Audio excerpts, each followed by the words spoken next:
I now have the distinct pleasure to introduce Osage Crie, who is currently a junior majoring in social and cultural science at the University of New England, and he's a 2019 Mitchell Scholar from Fryeburg Academy.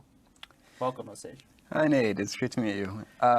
So why don't you just tell me a little bit about you and your experience growing up here in Maine? Of course. So I'm originally from Friendship, Maine, a small lobstering community in Knox County.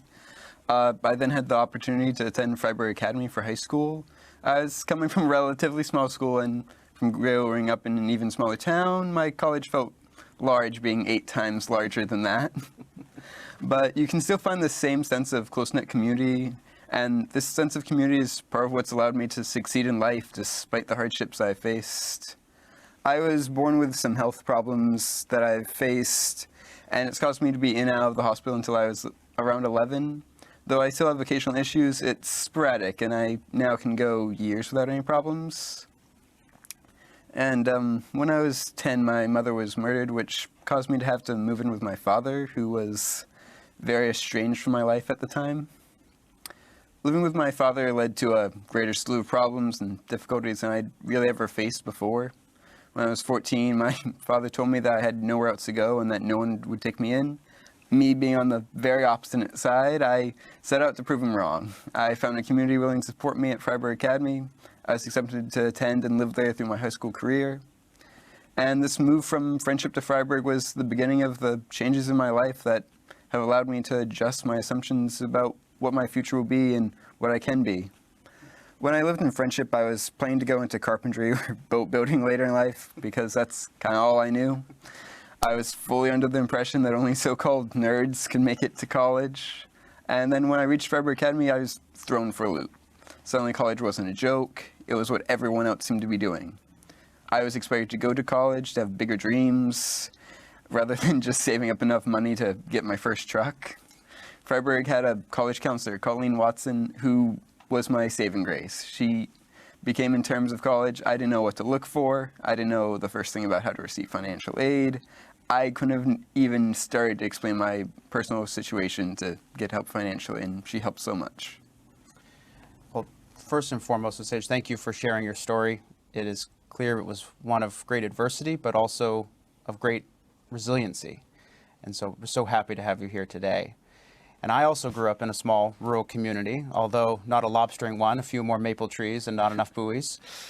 But I can definitely speak to how the Mitchell Institute and becoming a Mitchell Scholar, kind of gives you some confidence to pursue opportunities and possibilities that you may never have dreamed for yourself.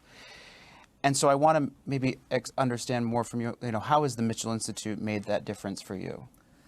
Of course. The Mitchell Institute has done so much more than just give me money to help with college. They've been a consistent support throughout my entire college experience.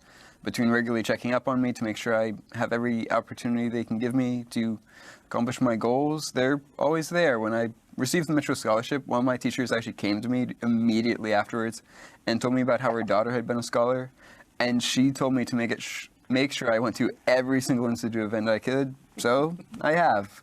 I've attended all of the Mile events so far, and at each one of them, the Institute has helped me learn important life skills, ranging from teaching me how to write a resume or how to save money, skills I will be using my entire life. This last summer, the Institute helped connect me with a safe place for teens in Westbrook, Maine for an internship. Each time, I'm just blown away by how caring every Institute staff member is, and they go out of their way to help every chance they can, and will always make sure you know they're there when you need them. I'm not someone that really asks for help a lot. If I can get by on my own, then I always try to do that first. Yet the Institute's always been there for the times I fell short. COVID caused me to have a big drop in my savings. Even though I generally live as cheaply as humanly possible, I live at school as a resident advisor, so housing's free. I've spent a majority of my summers as a camp counselor, which again allowed me to have free room and board. But then COVID came along and we got sent home, or in my case, the cheapest place I could find to live. And this left me with a far tighter budget by the time school started back up the following year. And with a new school year came the fact that my shoes were falling apart. I'm a very active person, and correspondingly, my shoes have a rough life. And I had decided to just wait 3 or 4 more months before I got new shoes and save up some money. They were very sewn and taped together at the time. But then the Institute sent me a Amazon gift card for $50. And now I know in the grand scheme of things that isn't that much, but it was enough where I could put in what money I'd already saved and buy new shoes that would last me a while. Even more recently, I had a no-agenda coffee meeting with the staff and mentioned how I was having trouble finding a way to take my driver's test because I didn't have access to a car. The very next day, the Institute emailed me offering to let me take the test in one of their cars and take me for practice drive so I would be ready for the test. Well, we look forward to hearing more of that, and I'm glad to hear that you now have a new pair of shoes to run some more miles in. And I think that, you just had an incredible amount of examples there of what it feels like to be a Mitchell Scholar and the support that, is received. And your story is not alone, right? I myself have seen a lot of opportunities and engaged with the Institute, and I know many scholars that are here with us tonight, as well as that are across the country and the world, feel the same. And I know this past year, as we've heard already, it's just been incredibly difficult for college students, and you mentioned how some of that has affected you economically, but maybe talk a little bit about how that's also impacted your education. Well, with the changes COVID-19 has brought to the world, the already difficult task of completing college has gone so much harder. Much of my life feels like it's been put on hold, but I also don't have the luxury of considering a gap year. So the pressure is still there to accomplish and do everything we're supposed to do in college, but now everything is so much more complicated. I've had 3 travel abroad opportunities canceled, and honestly, I'm questioning whether or not I'll be able to travel at any point in my college career now. I also know myself and my peers are having a harder time than ever getting internship opportunities due to the restrictions that were in place in the last 2 years. Because of these extra hardships, I can say without a doubt that what I'm most looking for is the opportunity and ability to connect with people and network in a time when it's hardest to do exactly that. I have more goals and dreams than I can count for after college, though I may never be able to accomplish them all. I'm sure going to try. I want to travel to Europe. I want to work with nonprofits in Africa for anti-human trafficking.